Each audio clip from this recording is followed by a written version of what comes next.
یہ جدوجہد آپ کو کرنی پڑے گی، یہ محنت آپ کو کرنی پڑے گی. اللہ کے حکم کیا ہے اسے سیکھیے اور اس کو بجا لائیے، اور پھر سورہ نام کی 3 آیت کی تلاوت کیجیے اور اللہ کی رحمت کا معاملہ دیکھیے. حقوق العباد کیا ہے اسے سیکھیے، اس پہ عمل کیجیے، اور پھر اس کے بعد سورہ نام کی یہ 3 آیت کو پڑھیے اور پھر اللہ کی رحمت کے خزانے سے خزانے لوٹیے. اگر بندہ یہ سمجھے کہ اتنی فضیلت حدیث میں آئی ہے تو آؤ اور جو من چاہے کرو، سورہ نام کی 3 آیت کو پڑھو کافی ہو جائے گا. تو مفسرین فرماتے ہیں کہ خواب ہے، فضول ہے. پھر فرماتے ہیں کہ جب تک آپ فرائض، واجبات، مؤکدات، سنن، مستحبات پر عمل کی ضرورت ہے یہ نہیں کرو گے پھر یاد رکھو سورہ مبارکہ جو مذکور ہی اس کی فضیلت ذکر ہوگی اس کی آپ کو کوئی فضیلت حاصل ہونے والی نہیں ہے. اللہ کے محترم، اگر آپ کے ہاتھ میں ایک ایسا برتن ہو جس میں چھید ہو، آپ کتنے پانی بھر کے نہیں پی سکتے، اس لیے کہ چھید آپ کے ہاتھ میں، آپ کے برتن میں. تو یہی اعمال کا معاملہ ہے. اگر آپ کے پاس ایمان ہے، عمل کچھ بھی نہیں ہے تو کتنی سورتیں پڑھتے چلے جائیں، کتنی آیتیں پڑھتی چلی جائیں، فضیلتیں بڑھتی جائے گی، ضائع ہوتی جائے گی، کچھ ملنے والا نہیں ہے. فرائض جب تک فرائض کی تکمیل نہیں ہوگی، جب تک واجبات کی تکمیل نہیں ہوگی، جب تک سنن کی تکمیل نہیں ہوگی، آپ کو کسی بھی مستحب عمل کا کوئی اجر و ثواب ملنے والا نہیں ہے. اسی لیے علماء نے کہا ہے کہ نفلی نمازیں پڑھنے سے کچھ حاصل نہیں ہوتا جب تک فرض آپ کو پورا کرو. آج کے دن آپ کی 2 نماز فرض چھوٹ گئی اور آپ نے 500 نفلی نمازیں پڑھی، کوئی ثواب نہیں. کیوں؟ آپ کی فرائض چھوٹے ہوئے، 2 فرض آپ کے چھوٹے ہوئے، 100 نمازیں آپ نے نفلی پڑھی، وہ معلق ہوگی، اس کا اجر ملنا ہے، ایسا بھی نہیں ملے گا. مگر جب تک وہ قضا کی 2 فرض قضا ادا نہیں کریں گے آپ کی نفل کا ثواب آپ کو ملے گا. یہ ہے فرائض کی اہمیت. جب تک اس کی تکمیل نہیں ہوگی کوئی نیک عمل جو آپ کرتے ہیں وہ سب آخر اللہ کے پاس محفوظ. پہلے یہ کیجیے، نماز چھوٹیے، قضا بھی کیجیے، فرض چھوٹے ہوئے سب کیجیے. پہلے سارے آپ کے اعمال رکھے ہوئے، ضائع کچھ نہیں ہونے والا. اللہ کا وعدہ ہے فَمَن يَعْمَلْ مِثْقَالَ ذَرَّةٍ خَيْرًا يَرَهُ، چھوٹی چھوٹی نیکی کا بھی اجر اللہ آپ کو دے گا. سب محفوظ ہے. مگر جب فرض کی تکمیل ہوگی ان تمام کیے ہوئے اعمال کا آپ کو نتیجہ سے اور مل جائے گا. اس لیے فرائض کی اہمیت ہے. جب تک آپ فرض نہیں کرتے، یہی وجہ ہے کہ علماء شریعت ہمیں ہمیشہ یہ کہتے ہیں کہ بڑی راتوں میں کثرت نوافل سے بہتر ہے کہ آپ قضائے پوری پڑھیں. اس لیے کہ وہی قضائے پوری کی آپ کو نفل کا ثواب ملے گی اور آپ کی فرائض جو چھوٹے ہیں اس کی تکمیل بھی ہوگی. اسی لیے بیان کیا جاتا ہے مسئلہ کہ بڑی راتوں کے اندر بجائے کثرت نوافل کے آپ اپنی چھوٹی بھی قضا نمازوں کو ادا کیجیے. اللہ تعالیٰ اس قضا نماز کا بھی آپ کو ثواب دے دے گا اور اس نفل کا ثواب بھی آپ کو عطا فرمائے گا. اس لیے کہ نفل کی اہمیت فرض کے بعد ہے، نفل کی اہمیت واجبات کے بعد ہے، نفل کی اہمیت سنتوں کے بعد ہے. یہ کچھ بھی نہیں ہے تو نفل کا کوئی فائدہ نہیں. یہ سب فرائض کے تکمیل کے بعد ہے. اسی لیے مفسرین کہتے ہیں کہ محض فضائل کی جو بنیاد ہے وہ یہ سمجھ لینا کہ جو فضیلت ہمیں بیان کی گئی ہے وہ ہمیں بالکل مل ہی جائے گی تاہم کہ آپ فرض اور واجبات اور مؤکدات کو پورا کریں. یعنی جب تک کہ آپ فرض اور واجبات اور مؤکدات کو پورا نہیں کریں گے آپ کے فرائض اور آپ کے واجبات مکمل نہیں ہوں گے، چھوٹی چھوٹی نیکیوں کا کوئی اجر نہیں ملے گا. یہی وجہ ہے، آج یہی وجہ ہے کہ ہماری قوم نے کچھ چیزوں کو پکڑ لی، کچھ چیزوں کو ہم نے پکڑ کے رکھا اور ہم سمجھتے ہیں کہ ہمارے لیے بڑی فضیلت اور بڑی برکت اور بڑی مغفرت کا باعث ہے. بات سمجھنے کی کوشش کیجیے. جیسے میں نے آپ کو نبی کی مثالیں دی، یہ تو حدیثوں میں بھی معلوم ہے کہ جب تک آپ فرض پورا نہیں کرو وہ عمل رکھا ہوا ہے، یہ جائے گا نہیں. جب آپ اپنے فرض کو پورا کریں گے تو آپ کو عمل باقی ہے. جیسے آپ نے فرض پورا کیا وہ تمام کیے ہوئے نفل آپ کو برابر مل جائے گی جب آپ نے نفل پڑھا. مگر فرض کی تکمیل کے بعد فرض نہیں ہے کچھ بھی نہیں. اسی طریقے سے آپ چاہے رسول کریم صلی اللہ علیہ وسلم کا جشن منائیں، چاہے کسی بزرگ کی نیاز منائیں، آپ کو یقیناً حضور کا جشن منانے کی برکت ملے گی اور آپ کو یقیناً اس بزرگ کے نام کی نیاز کی فضیلت و برکت ضرور ملے گی. مگر کب؟ جب آپ رسول کے تابعدار ہو جائیں گے، کب؟ جب آپ اس بزرگ کے اطاعت گزار ہو جائیں گے. کتنی عجیب سی بات ہے کہ ہم جشن رسول اللہ منائیں اور اطاعت رسول میں باقی منائیں. اسی جشن کا فائدہ ہے. جشن کیوں منایا جاتا ہے؟ کیا حلوہ کرنے کے لیے یا حلوہ لگانے کے لیے؟ ایک یادگار ہے رسول کریم کی. جب ہمارے کردار میں رسول کا کردار نہیں ہے، ان کی اطاعت نہیں ہے تو پھر جشن کیا مانا جا رہا ہے؟ اور اسی طرح بزرگان دین کے معاملات ہیں کہ انہوں نے اپنی زندگی کس طرح گزاری. اگر آپ اپنی زندگی جان بناتے چلے جائیں کوئی فائدہ حاصل ہونے والا نہیں. یہ نسخہ قرآن سے ثابت ہے. دیکھ لیجیے آپ یہ نص قرآن ہے اور حقیقت بھی یہی ہے. جب تک آپ ان کی اطاعت نہیں کریں گے, ان کے چاہنے والے نہیں بنیں گے حقیقی, ان کے نام کی نیاز ہے اور ان کے نام کے جشن آپ کے معنی میں کیا فائدہ ہوگا. آپ تو ان کی اطاعت کیجیے, ان کی فرما برداری کیجیے. جس طرح اپنی زندگیوں کو انہوں نے اپنی زندگی اللہ کے لیے گزاری ہے, اطاعت خدا اور اطاعت رسول میں گزاری ہے, اسی بزرگ کی آپ یقیناً نیاز کیجیے اور ان کی اطاعت کے ساتھ. اس لیے کہ آپ اس کو زندگیاں سکھانے آئے تھے, انہوں نے اپنے عمل سے آپ کو دعوت دی ہے کہ جس طرح ہم نے اللہ کی اطاعت کی ہے تم بھی اللہ کے بندے اور اللہ کی اطاعت کرو. یہ الگ بات ہے کہ ہم چاہے کتنے اطاعت گزار بن جائیں ان کے برابر نہیں سکتے. اس لیے کہ اللہ کے مقصود بنتے ہیں, اللہ تعالیٰ نے کمال کرم کیا. تو یہ تمام وضاحت کے بعد اب آئیے سورہ انعام کی پہلی آیت کی ہم تلاوت کر کے اس کا ترجمہ سماعت کرتے ہیں. میں نے جو کہ آپ کے سامنے پوری تمہید رکھی ہے کہ سورہ انعام کتنی فضیلت والی سورہ ہے اور اس کی 3 آیت کی جو شروع کی 3 آیتیں ہیں اس میں اللہ نے کتنی فضیلت رکھی ہے. تو اس کو ضرور آپ کو نماز صبح پڑھنے کا اپنا معمول بنائیں, برکت کے لیے بھی پڑھیں, ہر کام کے لیے پڑھیں, مگر یہ یاد رکھیں کہ اپنے فرائض کی تکمیل ضرور کریں. اس کی فضیلت بہت ہے. یقیناً یوں کہیے کہ آپ ایک پوجے میں سمندر آ جانے جیسی بات ہے کہ چند آیتوں کا ورد آپ کی زندگیوں کو بدل دے گا. ہماری زندگی مسائل سے خالی نہیں ہے, مگر ایسا بھی نہیں ہے کہ ہمارے پاس مسائلوں کا حل نہیں ہے. اگر ہم حل کی طرف نہیں جاتے ہیں تو یہ ہماری نادانی ہے, ہماری بیوقوفی ہے, ہماری ناسمجھی ہے.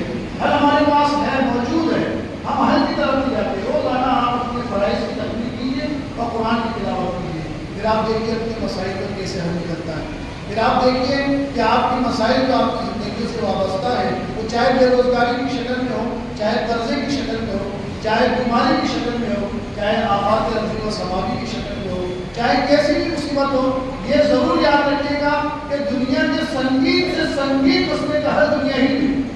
ایسا نہیں ہو سکتا ہے کہ دنیا میں آپ پریشان ہیں اور اس کا حل آخرت میں ملے گا. ایسا نہیں ہے. دنیا میں کوئی بھی مسئلہ ہو, کتنا بھی ڈینجر ہو, خطرناک ہو, کتنا بھی سنگین ہو, ہر مسئلے کا ہر حل اللہ نے دنیا ہی میں رکھا ہے. ایسا نہیں ہے کہ اس کا حل ہی نہیں دنیا میں, ایسا نہیں ہے. ہاں یہ الگ بات ہے کہ ہماری کوششیں وہاں تک نہیں پہنچتی.